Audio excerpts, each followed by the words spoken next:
King, Warrior, Magician, Lover by Robert Moore and Douglas Gillette. King, Warrior, Magician, Lover. We're reading the introduction.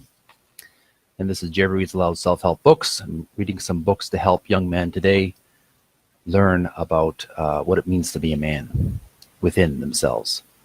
King, Warrior, Magician, Lover. Rediscovering the Archetypes of Mature Masculine. Robert Moore and Douglas Gillette. Harper, San Francisco, a division of HarperCollins Publishers. I encourage you to get this book yourself, but I'm sharing it with you so you can perhaps can help you.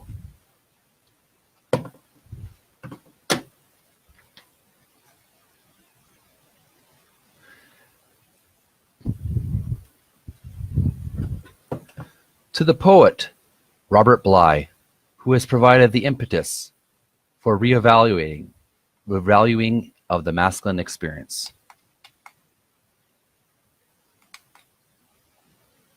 Right.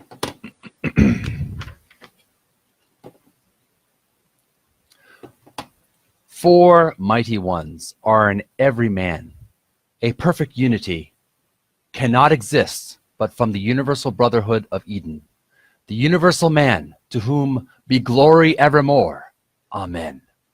William Blake, The Four Zoas. Contents. Preface, XI. Acknowledgements, XIII. Introduction, XV. Part 1. From Boy Psychology to Man Psychology. Page 1. Part 1. The Crisis in Masculine Ritual Process. Page 3. Part 2. Masculine Potentials. Page 9. Boy Psychology. Page 13. Part 4. Man Psychology. Page 43. Part 2. Decoding the Male Psyche. The Four Archetypes of the Mature Masculine. Page 47. 5. The King, page 49. 6. The Warrior, page 75. 7. The Magician, page 97. And 8. The Lover, page 119. Conclusion. Accessing the archetypal powers of the mature masculine. Page 143. Selected readings, page 157. Page. Preface. This is on page XI, by the way. The archetypes of king, warrior, magician, and lover have been increasingly in focus in men's gatherings and publications in the United States and abroad. Indeed, many people assume that these patterns have traditionally been understood to be the building blocks of the mature masculine. In fact, the psychological research that led to the naming of these archetypes as the four fundamental configurations which, in dynamic relationship, constitute the deep structures of the mature male psyche was first presented in a series of lectures at the C.G. Jung Institute at Chicago and first published in a series of best-selling audio tapes now widely influential in the men's movement. It is our belief that the psychological findings outlined in these lectures constitute a major and potentially revolutionary breakthrough in decoding the fundamental deep structures of the human self, both masculine and feminine. This decoding of what Carl Jung called the quote-unquote double quaternio builds on Jung's understanding of the archetypal self, but extends our grasp of inner geography beyond Jung's work by clearly delineating not only the psychological contents and potentials imagined in the quote-unquote four quarters, but also the two fundamental dialectal oppositions built into the dynamics of the deep self, king or queen / magician and lover / warrior. King, warrior, magician, lover is an exploratory survey of the implications of this research for understanding the masculine psyche. It is the first of a forthcoming 5-volume series on masculine psychology based on this paradigm. Subsequent volumes are planned that will, next page, on page XII, preface, that will elaborate the wider implications of this theoretical model for human psychology and spirituality. Those with technical professional interests who find their curiosity stimulated and want to know more should consult the list of resources provided at the back of the book. Our purpose in writing this book, however, has been to offer men a simplified and readable outline of an quote-unquote operator's manual for the male psyche. Reading this book should help you understand your strengths and weaknesses as a man and provide you with a map to the territories of masculine selfhood which you still need to explore. Next page. Acknowledgements. The authors wish to thank Robert Bly for his encouragement, Graciela Infante for her careful reading of the manuscript, Margaret Shanahan and Graciela Infante for their many helpful suggestions, Patrick Nugent for his absolutely accurate transcription of Robert Moore's lecture tapes, and the editorial and production staff of Harper San Francisco. In addition, we wish to offer special appreciation to the many men who have reflected on their personal experience in terms of this new approach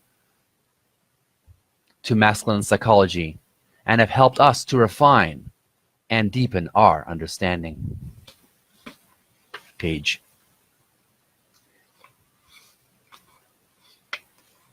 We're going to read a brief introduction. Introduction. Page XV. During Bill Moyer's recent interview with the poet Robert Bly, a gathering of men, a young man asked the question, "Where are the initiated men of power today?" We have written this book in order to answer this question, which is on the minds of both men and women. In the late 20th century, we face a crisis in masculine identity of vast proportions. Increasingly, observers of the contemporary scene, sociologists, anthropologists, and depth psychologists are discovering the devastating dimensions of this phenomenon, which affects each of us personally as much as it affects our society as a whole. Why is there so much gender confusion today, at least in the United States and Western Europe? It seems increasingly difficult to point to anything like either a masculine or a feminine essence. We can look at family systems and see the breakdown of the traditional family. More and more families display the sorry fact of the disappearing father, which disappearance through either emotional or physical abandonment, or both, wreaks psychological devastation on the children of both sexes. The weak or absent father cripples both his daughters and his son's ability to achieve their own gender identity and to relate in an intimate and positive way with members both of their own sex and the opposite sex. But it is our belief and experience that we can't just point in any simple way to the disintegration of modern family systems, important as this is to explain the crisis in masculinity. We have to look at two other factors that underlie this very disintegration. Turn the page. Page XVI. First, we need to take very seriously the disappearance of ritual processes for initiating boys into manhood. In traditional societies, there are standard definitions of what makes up what we call boy psychology and man psychology. This can be seen clearly in the tribal societies that have come under the careful scrutiny of such noted anthropologists as Arnold van Gennep and Victor Turner. There are carefully constructed rituals for helping the boys of the tribe make the transition to manhood. Over the centuries of civilization in the West, almost all these ritual processes have been abandoned or have been diverted into narrower and less energized channels, into phenomenon we can call pseudo-initiations. We can point to the historical background for the decline of ritual initiation. The Protestant Reformation and the Enlightenment were strong movements that shared the theme of the discrediting of ritual process. And once ritual as a sacred and transforming process has been discredited, what we are left with is what Victor Turner has called, quote unquote, mere ceremonial, which does not have the power necessary to achieve genuine transformation of consciousness. By disconnecting from ritual, we have done away with the processes by which both men and women achieve their gender identity in a deep, mature, and life-enhancing way. What happens to a society if the ritual processes by which these identities are formed become discredited? In the case of men, there are many who either had no initiation into manhood or who had pseudo-initiations that fail to evoke the needed transition into adulthood. We get the dominance of boy psychology. Boy psychology is everywhere around us, and its marks are easy to see. Among them are abusive and violent acting out behaviors against others, both men and women, passivity and weakness, the inability to act effectively and creatively in one's own life and to engender life and creativity in others, both men and women, and often an oscillation between the two, abuse/weakness, abuse/weakness. Along with the breakdown of meaningful ritual processes for masculine initiation, a second factor seems to be contributing to the dissolution of mature masculine identity. This factor, shown to us by one strain of feminist critique, is called patriarchy. Patriarchy is the social and cultural organization that has ruled over our Western world and much, page XVII, and much of the rest of the globe, from at least the second millennium BCE to the present. Feminists have seen how male dominance and patriarchy has been oppressive and abusive of the feminine, of both the so-called feminine characteristics and virtues and actual women themselves.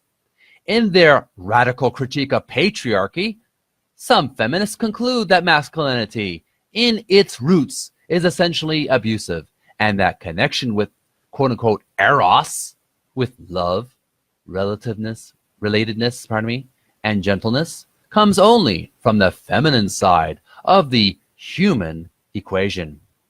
As useful as some of these insights have been to the cause of both feminine and masculine liberation from patriarchal stereotypes, we believe there are serious problems with this perspective. In our view, patriarchy is not the expression of deep and rooted masculinity, for truly deep and rooted masculinity is not abusive. Patriarchy is the expression of the immature masculine. It is the expression of boy psychology and, in part, the shadow or crazy side of masculinity. It expresses the stunted masculine, fixated at immature levels. Patriarchy, in our view, is an attack on masculinity in its fullness, as well as femininity in its fullness. Those caught up in the structures and dynamics of patriarchy seek to dominate not only women, but men as well. Patriarchy is based on fear, the boy's fear, the immature masculine's fear of women, to be sure, but also fear of men. Boys fear women. They also fear real men. The patriarchal male does not welcome the full masculine development of his sons or his male subordinates any more than he welcomes the full development of his daughters or his female employees. This is the story of the superior at the office who can't stand it. That we are as good as we are. How often we are envied, hated, and attacked in direct and passive-aggressive ways, even as we seek to unfold who we really are in all our beauty, maturity, creativity, and generativity. The more beautiful, competent, and creative we become, the more we seem to invite the hostility of our superiors, or even our peers. What we are really being attacked by is the immaturity in human beings, who are terrified of our advances on the road toward masculine or feminine fullness of being. Patriarchy expresses what we are calling boy psychology. It is not an expression of mature masculine potentials in their essence. In the next page, XVIII, in the